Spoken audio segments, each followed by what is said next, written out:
Que es una empresa que llevamos 20 años desarrollando soluciones digitales, apostamos por ofrecer soluciones durante el ciclo del talento. Por eso, en cada una de las fases tenemos una plataforma. En el caso, por ejemplo, de toda la parte de captación y evaluación de competencias gamificadas, lo que apostamos es Identia, que es una plataforma que permite en tiempo real definir un perfil y evaluar las competencias de cada uno de los candidatos y candidatas, así como con un módulo denominado Conexia de redes neuronales, permite identificar las emociones predominantes de ese candidato o candidata durante el proceso de selección. The Campus es un escritorio virtual donde el centro docente pone a disposición de sus alumnos y de los profesores todas las herramientas, tanto internas como externas,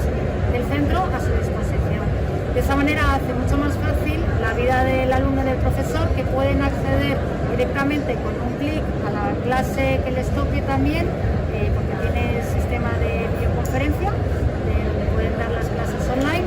Schoolfox es una aplicación todo en uno que sobre todo lo que busca es ayudar en la comunicación a todos los centros educativos, tanto si sean de infantil, primaria, secundaria, incluso bachillerato, y facilita toda la parte de comunicación, colaboración y organización dentro del centro, pues sobrepasando por ejemplo las barreras lingüísticas con traducción a más de 40 idiomas, ayudando en la parte de ausencias, de gestión de contenidos, de incluso tener un espacio de almacenamiento y un espacio también para poder comunicarnos de forma ágil, sencilla y muy práctica. Pues Educaplay es una plataforma educativa web para crear juegos educativos abierta a toda la comunidad educativa global. Inicialmente era una plataforma donde solo se podían crear juegos, pero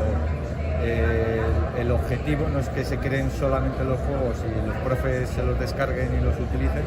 sino que quede una copia de cada juego que se crea a disposición de la comunidad educativa. Y a día de hoy